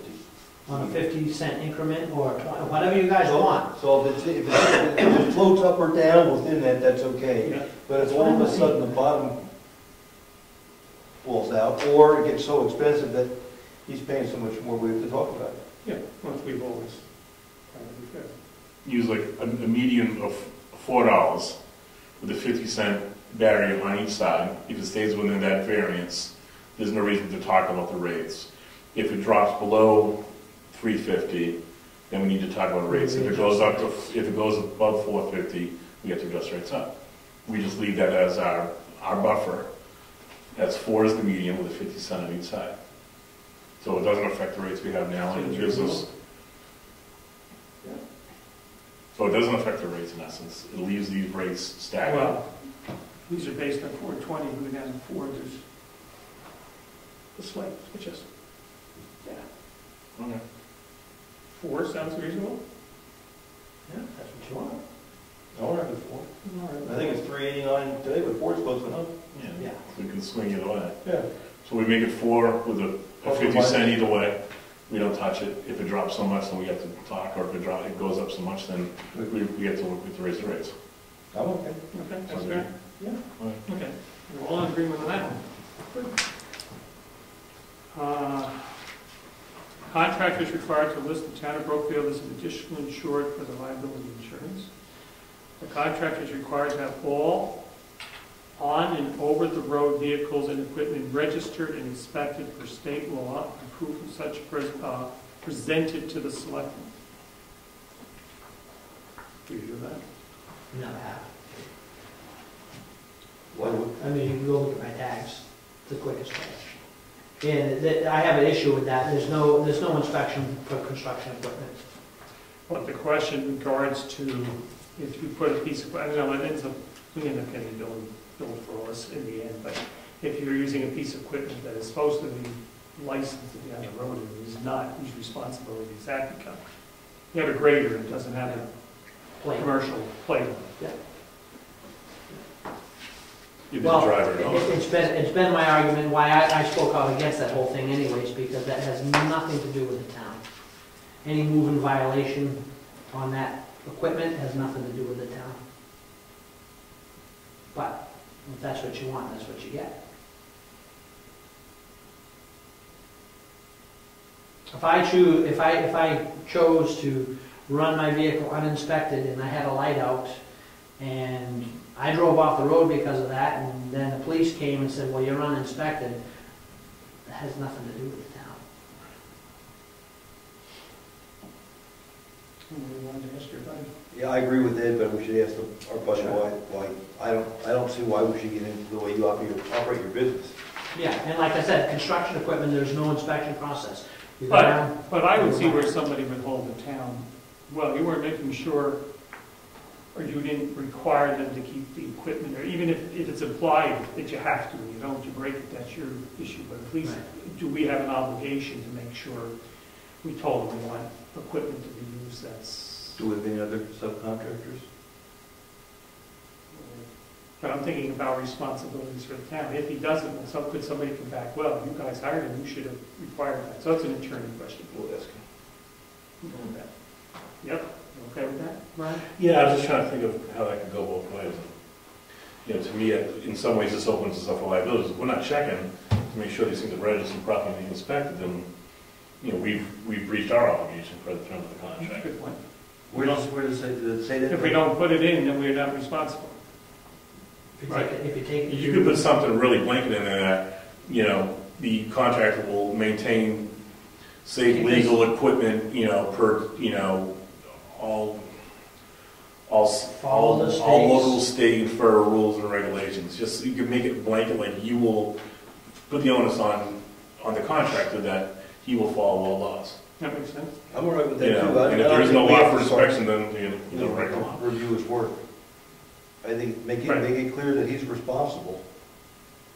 Like you just suggested, Brian. Yeah, you know, the contractor is obligated to, you know, maintain his equipment and all in accordance with all local, state, and federal laws. Yeah, that's not pretty good now. There you go, quick, write that down. Yeah, mark that. Got that? We'll never get, hope the machine. All right. That is good. No, that makes sense. Use of town equipment. Contractor may use town-owned equipment for town projects. Any use of such equipment will be approved by the selectmen. Town equipment will be maintained per manufacturer's recommendations and requirements, as well as a general operating and maintenance practices consistent with the equipment used. The contractor shall be responsible fiscally and otherwise for the repair, replacement of any town equipment damaged due to negligence, neglect, or improper use. So everyday repairs we're responsible for. Sharpening, Wear, blade. tear, yeah, that sort of thing. If I back into a tree and I break the spray unit, that's on my tab. If the pump dies for whatever reason, that's your equipment, your pump. And the other thing that came up over the past 3 years were the plow blades or the plow edges. What are The they? cutting edges. Remember, this has a long history, even to this day. And if you want to change it, that's fine. But municipalities pay for the cutting edges of even the privately owned vehicles. The state does it for the privately owned vehicles. They supply all cutting edges. It's an extremely high wear item to plow your roads. But doesn't it maintain, but if you don't have a good edge, you're not going to get a good plow and you can damage the roads, right? Well, I don't know if it would damage roads, but if you don't have a good edge, you're going to damage the plow. Okay. You're going to do damage to the plow. What happened a couple of years ago, we got a bill for edges. Well, so let's back up. Yes, they got a shockingly high bill. But it's only, now this is going on 8 years. I was sitting out there just watching this. that's only the second time that we've bought Some companies. phenomenal number. I don't remember. I remember $3,000, some, I remember, $6,700 or something like that. It's a good sized bill. right. I remember But- the reaction. You go look at the stack and see, it's actually worked to our advantage. The first year I took over, I went out and I bought a whole stack of them. At that time, that same stack, it might have been one or two less stacks, but a large quantity was $2,400, $2,700, something like that. Well, I ran through those. Was it last year or the year? It was the year before. I'd run out. So I went down and I bought another whole stack. It was a lot more. That's how much metal had gone up. It was, I think it was $6,700, $6,400. And what's this? Well, it's within the budget. I mean, but if you got, I don't care. Well, I'm just suggesting we say it in here, Yep. so that people aren't surprised when we get a bill, that we are obligated to pay for it. Sure. And if that's what we want to do, I think we should just document that one item, because there was a reaction, it was a big bill. Yeah. But it saved the town money. Oh, I understand, it's just, Just buy it that way. That's okay. So we could label it number 23, plow cutting edges. will be provided by. The contractor will submit bills for these, but should we ask for make it a budgetary item that is approved beginning of the year so we can budget for it? You know, trying to how to word that. Would it make sense? Because I'm all for buying them or paying them. But, if you say, this year I'm going to need a couple dozen, I don't know. And I got a price of $5,500, we know, okay, thank you, now we know we need to budget $5,500 for 2014. That's fine. It would be easier, I think, because it was still within budget. Your road budget? Yeah. Okay. It was taken out of the road budget, and that's where it should come out of, and it was taken out of materials. Okay. I mean, you want to micromanage it that way, that's fine, or you could just say, Okay, so. go ahead and do it, just don't, better not cause you to go out of budget.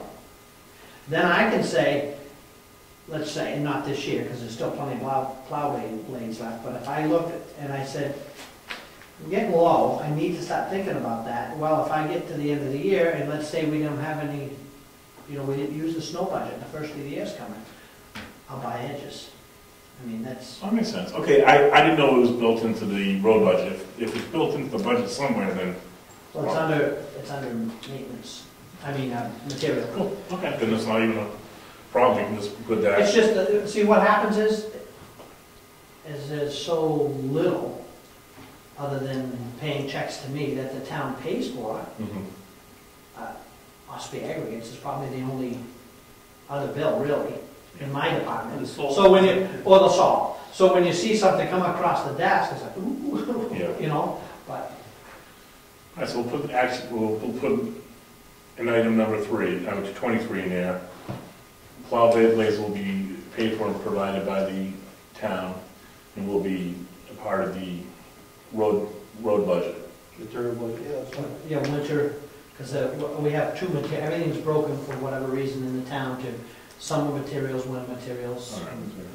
Winter materials will be paid for out of the winter material line item, Okay. I guess. All right, we can, that's the essence of it. Okay. All right, Would you mind if I get myself a water? Now we're going to open one. Sure. now, let's see, we charge, we That's charge okay. for Blake for his stuff. Get it all out now. That's before we $3 discuss that. a month. Get it all out now before we discuss that That's last number item. 24, H2O. The garage, the electric. I don't know where they would be. That was a topic that came up several years ago. You did at that point offer to rent a garage, and your thought was if you rented it, what you do with it is your business. Yeah. Let's have some history here though, because I'm adaptable. I'm playing devil's advocate, Oh, I know. because it has to be addressed. But since that garage has been built, it's been used by a private contractor paid for by the town. Every road agent has had use of that building and its lights and the heat. So it's nothing new, what I'm doing is nothing new to the town. Would there be an incentive for you not to waste electric if you had to pay for it? Well, for how little I'm there, and being fluorescent lights, I'm thinking of things plugged into block heaters. I mean, what's the electric, we don't have a separate meter on that, do we? We have, do we know what the bill costs down there? Yes. How much? During the summer, it's $12 a month, $14 a month. Jumps to 75 in the winter. Okay. So for the winter months, Because we go over the 5 kilowatt in a half hour, yeah, we even get a penalty where they double the bill. okay. So if we stayed under, So it's an on-demand meter? yes, it is. That's what. So you could be throwing the town over, So it's commercial. or So is this meter on demand? This one, not that one. I don't think that one. That one, but not this one. Which one is on demand? I believe this one is on demand. That looks like a standard rotary meter. This one's measures the peaks. And I talked to him about it. This is on demand, this one. So when we go over, when we get the spikes, it takes the whole rate up. for everyone. In this building and yours, everything goes up, so Yeah. somebody, and we're not open that often, so theoretically, there's no proof of that, but it could be when all the heaters go on, or you've got your stuff plugged in and all the heaters. What did they tell you what that high limit is? Because you, Yes, I forget. But yes, I bet Mary Lou's got it on the bills, the old bills. so that would be interesting to see whether the garage use was enough to throw it over, or if it was already over. A couple of block heaters will do it. Yeah, yeah, there's only been one block heater there and one block heater there. So that's what triggered the discussion. But again, it's just history, that's the way it's been. When Si had his loader and stuff here, they all needed the block heaters. Want to go out there in the winter and you're all in short sleeve shirts and Bermuda shorts, and then you've got the heat. No, but I tell you what, when I jump in it and 0 degrees and the thing starts right up, Happy days, man. happy days. So, that's up to you. To keep the trucks on the road, you need to have them warm, because they're diesel, right? I'm not Right, like they're mine, diesel. which I'm not completely made. It's part and parcel of maintaining the town. Do we build in an electrical surcharge for certain months? Or do we just maintain the rate? Because if we throw money one way, it's gonna come back on the other side. Or just acknowledge it and ask them to try to keep them. Well, honestly, if you go out there, like the orange truck, which was my backup truck last year, a lot of times that wasn't even plugged in. You know, if there was a dry spell, I say dry, if there was a snowless spell predicted for a week, it's not plugged in. I would come down in, or if there was predicting snow tomorrow, I would come down and plug it in. I mean, I'm a conscious person. I have a large family and I know what it's like to pay bills. I do what I can to keep the bills down. That's the only real electric use, would be that in the wintertime. The lights don't take nothing. My welders are gas powered. Maybe a grinder, but I'm not grinding a lot. You know, it's really trivial. It's the heaters. It's got a big block. It's got to be the block heater. And if we're on the meter here too, then there's more lights. These heaters are kicking on more. Oh, yeah. And so it's a combination of things, but those block heaters will chew it up, but. So And it's- don't forget now that this meter is all 3 buildings too, so that one over there with the furnace running Yeah. and everything else is adding to that. I'm real surprised that it's a spike meter over here. That surprised me. It's usually, I don't remember, she told me why. She told me why. Oh, because once you go over the peak, they put you on a demand meter because you've used so much. If you stay below the peak for 12 months, whatever that peak is, and I bet it's on the notes, then they'll take the meter out at our request and put in a standard meter. It's because we use too much in 1 month. They put us on it. you're paying them too much in 1 month, so they want to charge you more. Isn't that? Because they want us to stop using it the way we're using it. So, oh, it's all right if we don't have the spikes. They'll sell you the power without the spikes, is what you were saying. It's the spikes that hurt the system. Now, how about these other electric companies? I was They do the just same? gonna They're say that, competitors. does Electricity New Hampshire have that ordeal? Well, I'm not going here. I don't know. I don't either. I'll check that out. Not only would you save on your bill, but if you didn't hit the, just by switching, if they don't have the spike That's right. meters, The spike's worth $120 a month in the dead of winter. That's what it does to the bill. it adds 120 just because of the spike? Yeah, because we went over the usage. So, let's see, November, because I don't really plug anything in October. Probably not even the first half of November. Let's say November, December, January, February. So so even 5 months. Takes the bill over $300 a month Yeah. for this complex. Yeah, but it's, the increase, say, I'm questioning how much over the spike, you know what I'm saying? If it was just that caused it to go over? Oh, all usage goes up in the winter, right? Right, but I'm just saying, at worst case, you're talking about $500 a year.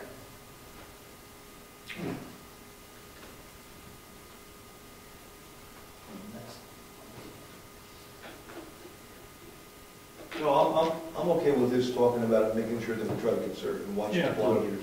Get I the don't want defects to. on lights again? What did you say, Brian? I was just asking if, what You you're. put my outside light in, Yeah, which is very nice, thank you. I played with I it. came here the other night in need of something, and I jumped out of the vehicle, and I just started for the dark corner, and boom, the light came on. It was cool. What Bob said about the fluorescents, Yeah. They're outdated. they're so old, he's not sure he can get tubes. So I think he was gonna nose around, see whether he can get replacement tubes. If not, we replace the fluorescents in it. I may be able to come, I thought I saved a bunch of tubes. I was an electrician that I know had taken down a factory, electrical out of a factory and saved tons of tubes. And I grabbed some, and they may be in one of my trailers at my house. But I was thinking of that, that's why I got them, so I probably have some tubes. Kicking around somewhere. They're old, they're inefficient, electric-wise, even though they're fluorescent, and he can't get the parts. So he was gonna nose around for parts. You got what, 8 in there? Actually, there's only 6. Well, 7, I have one over my shop bench. Two per 2 4-footers per light fixture, so there's 2, 4, 6, 12, 14 lights altogether, 14 tubes altogether. And there's probably a third of them out, I'm just guessing. You save electricity anyways, unless they, of course, unless they burn more because they're half on and half off. Would it make sense to see if we, what the cost is, you have to replace with? He's looking into it. New as far as replacing with total unit, too? I think he was looking to try to get tubes, try to keep the cost. I was wondering how much it costs to replace the whole units. I'll call Bob on that. He was, but FYI, he was next door up in the bell tower today trying to get those lights working. Yeah. He told us a lot of things. There's a timer over there to turn them on and off. I never knew that. And it was turned off. So we turned the timer on, but the lights didn't come on. Well, bulbs can be turned He's checking it. Oh, so it's time. on. All right, well, he's working on it, I'll make them very happy. There's a benefit for, like Gary's book, to know what goes to what, because as you go, you know, they may have told Ernie, and Ernie's not on the board, or with somebody along the line, to keep this stuff, that we know what Yeah. goes to what, or mark it. It is Mark. It's embarrassing. He says lights and bell tower or something. Oh, okay. Oh, that doesn't Forget look that. as off. All right, yeah, let's not go down there. All right, so we're talking about the rental of the garage. We had one issue of, we're understanding that it's only town vehicles that are repaired. No, not town vehicles, it was Sorry, vehicles used to maintain and work in the town. that's correct. Yeah. We're going to charge a rent, which will then put into this, but that's neither here nor there. Just keep it cleaner. We have Brad, for example, wants to put the forestry truck in there. So we own it, why should I put it somewhere else? Because you own that building that's in now anyways. No, this one's heated. I need to we address wanna the go issue. there? No, I just have to bring it up. I'm obliged to do that. Well, the question was, what happens if you couldn't use that? what's the impact on the rates, right? And on the rates, that's all I get to say. That's what it boils down to. Well, I guess I know the answer, right? If we charge them $600 a month or whatever it is, gotta recover it. It's not coming out of profit. I would hope so. You would. Yeah, there was that much profit in there. So I guess As is. Yeah, I don't, because, and we maintain some control as well. Yep. And it's there for vehicles using town roads, And I'd rather just stay as it is. Okay. Very good. We took it through that one. Rates. I think that's the only, anybody see anything else other than the rates we have to address? Okay. You're going to keep the same, is that what you're saying? Yeah. But if we're going down to $4 is the, Yeah, I put the 4 plus or minus 50. okay, and this is at $4.20. Yeah. So what happens? So we'll call it inflation. Rates haven't gone up. So if it's at 189, 189? oh, 389. Sorry, so it's 389 now, we're going to be paying based on 420, but we use a target of $4. So how do we address it? What did you just say? So he wants to know if my rates are gonna come down because To get to that $4 figure. This is based on 420.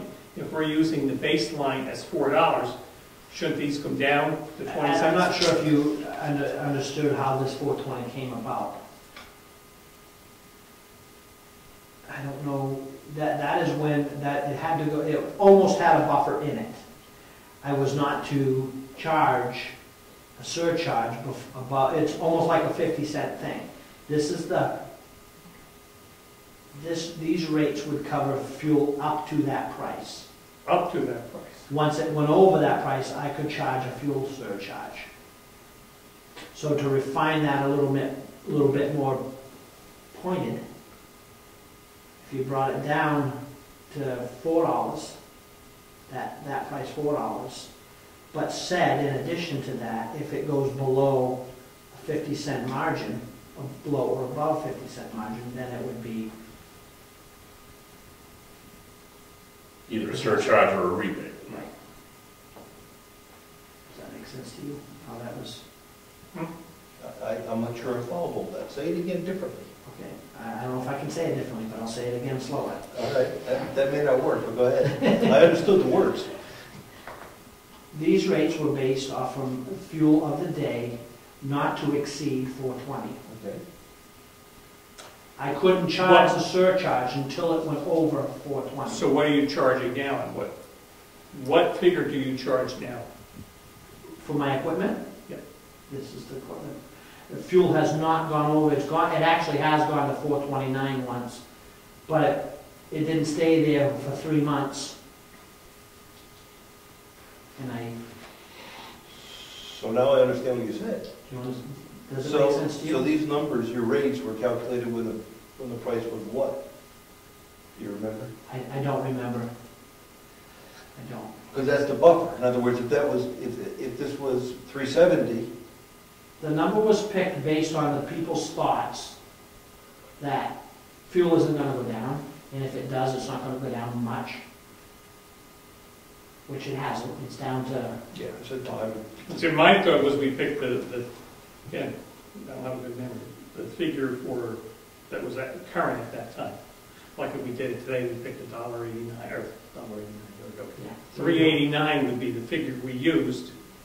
And in 3 months, that could be looked at if all of a sudden the prices jumped up to 420. We would adjust it in 3 months up to 420. It went down. 3 months later, we bring it down. No, because what would have happened is the concept was much like you're trying to achieve now, but I guess it just wasn't clear. We didn't want to be going through this for 5 cents a gallon. You know, if that was based, let's say it was based on 385 at the time, Mm-hmm. and we put 385, and it went to 390, do I come back and adjust these rates? and then it goes to 395, and then I adjust them again. There was a buffer going up, so it was agreed that these are the rates that'll be charged until the fuel went to, and then at that point, a fuel surcharge would kick in.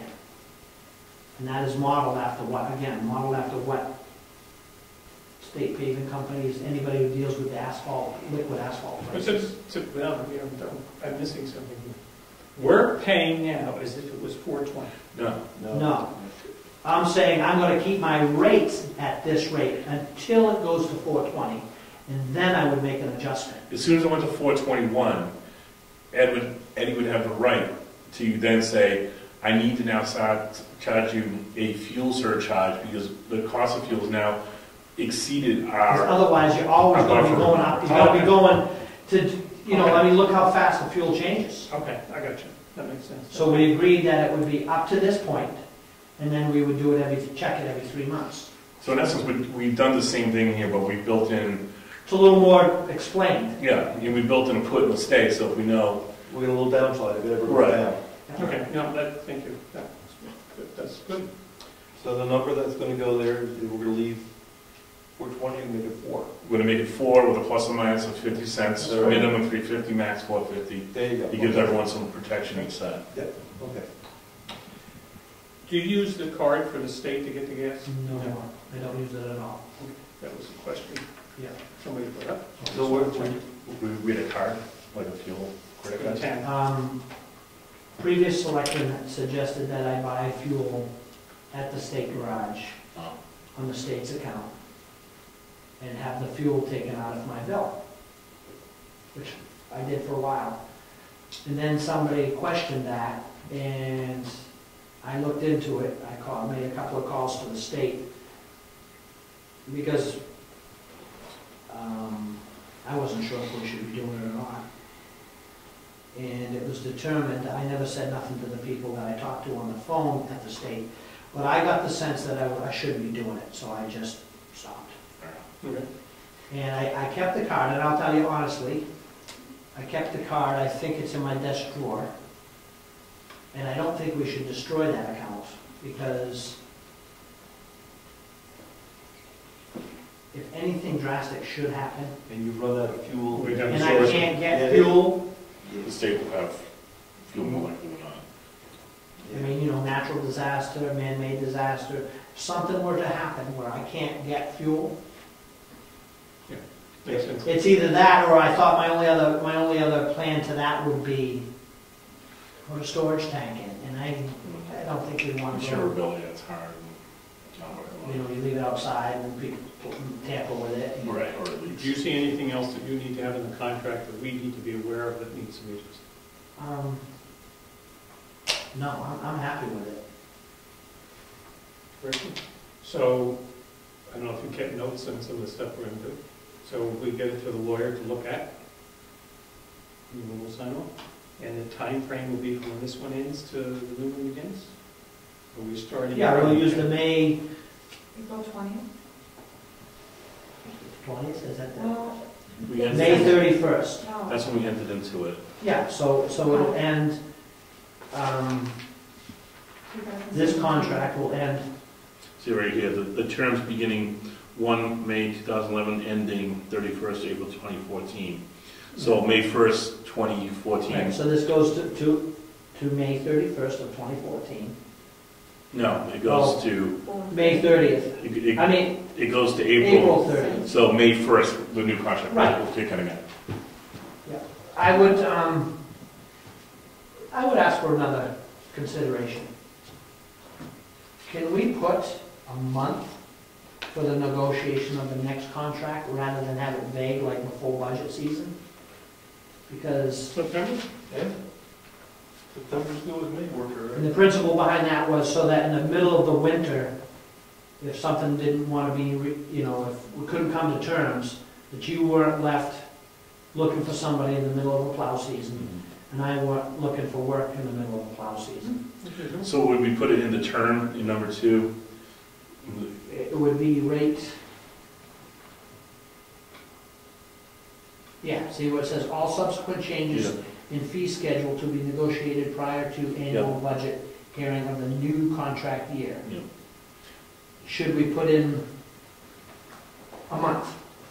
Like contract renewal process will Happen will on, begin September. of the previous year prior to contract. Yeah, so we'll do, Ending. that sound good? Yeah. So, I understand what we want, you get the word rebreak, but. Well, because, you know, and it's 3 It's fair to everybody. well, yeah, because, you know, budget season could start now, and it could go all the way till March. after I start plowing, Start thinking next month. you know? But if we have a date, All right. it just makes it have to happen by that date. I think we try to be fair to you, and I think you do it fair to Oh, us. I'm trying to be Works. fair. Now, the mailbox cost. Sure. Let's go, what do you want to do? It's 10 points per mailbox. That's what I thought. And I didn't want to be greedy, so I only took one. Okay. All right, we're all set on that. Now, everybody, Yeah, we'll drop the changes, we'll circulate it in the next couple of weeks. Do you want to make a motion to accept the new contract? well, see, let's wait till we get Okay. Yes, we make a motion, we'll get the new contract, we'll take a look at it, we'll also like minutes, I'll review it, make sure, all four of us will review it, and if it's good, make a motion, sign it, good? Yep, seconded? Yes. Yeah, I'll second that, I think. I don't think I made a motion, no. You said a motion. When we get the drafted copy, You used the word motion. when we get the drafted copy, we will then make a motion. All right, that's different. All right. We're listening, Brian. Not very well, we know some. We'll look at the tape. Oh, All right. Now, the next project we have is the, I think we're going to discuss the building next door, the foundation. Yeah. I can give you some insight on that. can I, one more thing, Road Agent? Would you please cut the grass down the yonder at the town shed? The roadside mower he called me last Thursday or Friday. Okay, it's just getting And pretty. he's got 4 mowers supposed to be coming in this week. He's gonna run through his basic maintenance, and then he's shipping us one. Thanks. Okay, because it's getting pretty overgrown down yonder. I know, it's based on my perspectives. Right. Oh, when I come by and they're working on a truck inside or outside, I assume that's on your job. When I come and see an employee working in there, Yeah. do I assume that's, Well, you should never assume anything. But yes, in fact, they are. You should look at the bills, and you won't see anything for maintenance. You see Yeah, we your never see bills, maintenance. you see this road project, you know. And I think after we get through that, get through this contract ordeal, I have some suggestions for the building process. Again, which may lead, not so much for a benefit of me, but I think it's a benefit of me as a citizen in the town with the insurance. That might be one of the reasons why the insurance company is giving us a hard time too. Because it's formatted by you, it's, you know what I mean, rather than me presenting you with a bill, per se, you know, it's the way it's formatted, it doesn't look right to me. A lot of invoices, such. Right. Yeah, because you tell me what to do, I do the work, I should give you an invoice, and a detailed one, which is kind of what I was doing before. But I will work, you know, if this goes, if it's acceptable to you, I'll work with Mary Lou so we can make it fit your accounting software and my email, so then I don't have to run down here frantically, I can email it to her. okay, the garage, or the school. Okay. We called a contractor in May, first of all. He said he would not even bother coming down because he wouldn't be able to even look at it until, he wouldn't be able to get to the work until mid to late spring. I spoke with Dale. Why are you shaking your head? I'm sorry. Dale spoke with Jessica because I called him. He called the town office, spoke with Jessica, and he said he wouldn't be able to get to the spring. He's only reachable between 5:30 and 6 in the morning. I'm calling him tomorrow morning, and I'm going to say, can you please still come just take a look and give us numbers. I then spoke with Ralph Fox. Ralph Fox. Ralph. It depends on your mouth. Yeah, not Kansas. Ralph, It's Ralph or Ralph. Ralph Fox. He's been here, he's drawing up an estimate for us, but he too cannot get to this until the spring. Oh my. I have one other person that I've asked that's gonna come and take a look in the near future, and would see, he said he might be able to get to it this year. And is your company interested in doing this? That's the other person. Can we lay brick? We can't do it. Do anything I want to do. All right, so we're gonna, It sounds bleak at this particular moment. well, that's perfect for an opening for me then. What do you want to do with the roof on this building we own out back? You want me to get some bids on putting a new roof on? Not the shed, but our maintenance building that leaks today? I'd like to get a bid on metal roofing. What do we call it? Metal roofing. It very well might be more affordable than we think, and it'll last forever. It's hard to get bid, right? Yeah, that's what it goes on that. Are there color preferences? White, White? a light color. Oh, it's the white. It won't fade as much. All right, I'll try to get some bids. Maybe we can get that done. And some colors are just cheaper than others, so maybe. Yeah, I know they have premium colors, Right. basic colors. Usually get something to get a bake on, especially for the other ones that are. Yeah. Well, I know Mary Lou, I think, said that the townhouse, one of those could be metal roofs, would be more fitting with the time period. Probably the schoolhouse. Oh, the schoolhouse. Maybe even Well, you can't touch that until those trusses are done. Right. And which I would think we may need to have the inside, what's the roof, whatever they. Trusses? No, The the ceiling board, yeah, ceiling board there, the masonite or whatever the heck it is, taken out so they can look in here and see what they're getting into. Yeah. That's There's a hatch in there. You can pop the hatch in. Yeah, I don't want to start touching stuff in there until we know. Does it make, does it make sense to do the floor joists before the wall? Before you do the masonry stuff? Honestly, I'd have to look at the masonry myself, and I told Brian, as soon as I'm able to crawl under the building, I'll go under, but I just can't do it right now. I understand. And so the answer to that question is, it may be. I don't know the situation with the blocks. If it'll affect it or not. Where I was, part of the reason I brought that up was, until we fix the floor, we really can't use the building, the room. Right. If we fix the floor and then do the blocks, I know it's a little backwards, we should be able to use the floor until we get to, that was And where. it may be such that you can do that, but without seeing the situation with the wall, I don't know. All right, so when you get better. Yep. You said Sam under there. I need to know what's. Good. It's dark, there are a lot of boards. Want to go home? But that's a good thing to say. These guys just, they're booked. Good and bad, I guess. I get what you're saying.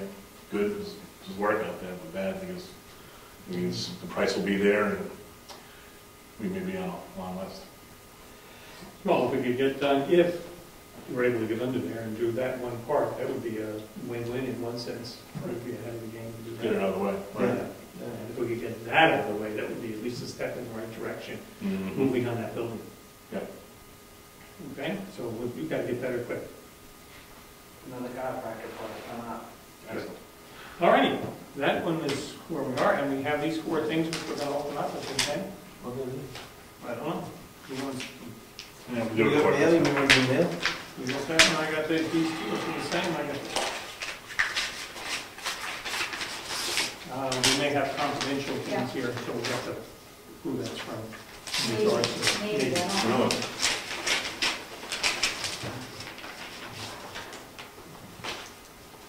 Really?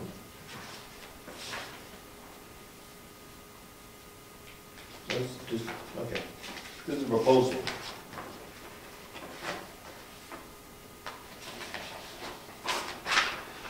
I don't think I'll read the proposal to you folks. It's supply and install one LP gas meter for the town garage building. The meter will be placed on the current shut-off location at the rear of the building. To provide readings for LP used in the garage only. Came to $200, the proposal if we wanted to do that. We just said we weren't. When they were here, we threw out, gee, what if type of things, question to them, what if we put a special meter on? One of the things they were looking at is the meter, was it for the oil tank that could be read Remotely. remotely? It would send them a message somehow that we were out of oil. Maybe that's this one. Maybe that's it. Oh, this is on the oil company? Yes. Okay. Maybe that's this one. There is an alternative if you want to save some money. If you want to put the money up front to put a chimney in that building, we'll put a wood stove in there, and we'll burn the wood we collect on the side of the road. I'm not opposed to doing that. We need a mason to do that?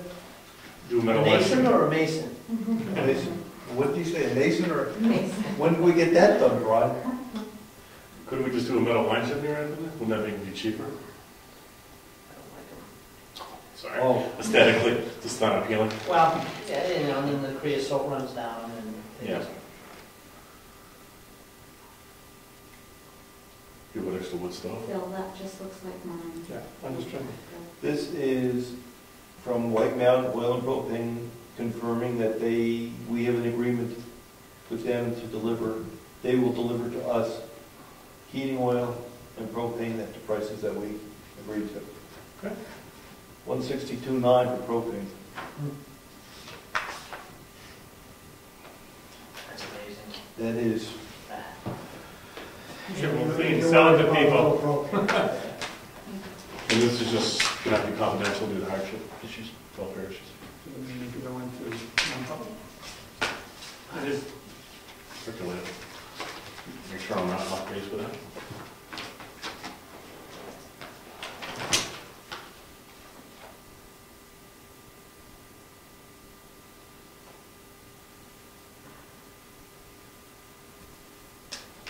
That's what I'm reading, right?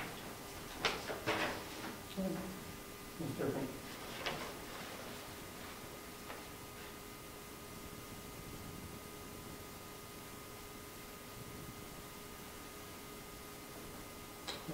It's a question from a property tax appeal for the Board of Tax and Land Appeals.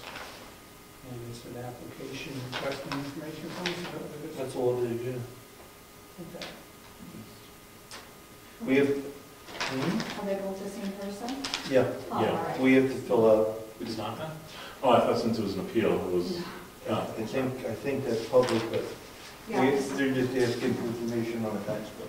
oh, I thought they were asking for an appeal, like, so. No. Okay. that's mine. That But it is, does say the Board of Tax and Land Appeals. Right, we have two in BTOI right now, Okay, Okay. that goes to there. so. I don't know on that, what's, one of them thinking of it. Has there been any response to, did you send a letter to the, no, that was gonna come up tonight. McWhorter? yes? What went out? It went out? Right. I sent it back to you, and Bill signed it. You signed it? Yeah. Oh, it went out. It was just the other day we signed it, Yeah. last week, because I just messed Oh, up. That's the one you messed up? Yeah. Recently. No, that was the one you messed up. That was the, Oh, the letter the from the brush off, yeah. No, Yeah. recently. And we said the end of the month, I think, didn't we? Yep, give me another one. I think I don't know if I'm it's gonna have bad. to go look that up. when you're feeling better, you should really I suggest you walk that as a code enforcement officer. There might be some other stuff that we have to deal with up there. And if we keep track of all your time for that project, we have to do that. If and when we settle up, we can recover that cost. I need to walk anyway, so I'll go out there tomorrow. I really don't know where they are. I think I know where they are, but I couldn't find any. I didn't look for the pins, the monuments. I think one's got a for sale sign on it. I don't remember. I was through there a week or so ago. Okay. Any other business to come before the board? always, last time we thought of something going out the door and we said, whoops, I wish we had, I don't remember what it was. It was this letter we're talking about right now. Yes, that's what it was. Our memories are all good. So, cemetery people are coming next Tuesday. Which cemetery? Oh, yes, I assume so. They said, Okay. The 24th, Well, right? I saw That's what they told you, huh? Yeah, Yeah. so we'll see if they show up. Okay. We spoke with Mary, well, Jessica spoke with Mary Lou. She's doing very well. She thanked us for the flowers and stuff. Oh, good. They were okay? Yeah, she's very nice. That was a dry flower arrangement, so it's gonna last forever. Well, at least a couple of months. All right, any other business? Meeting adjourned.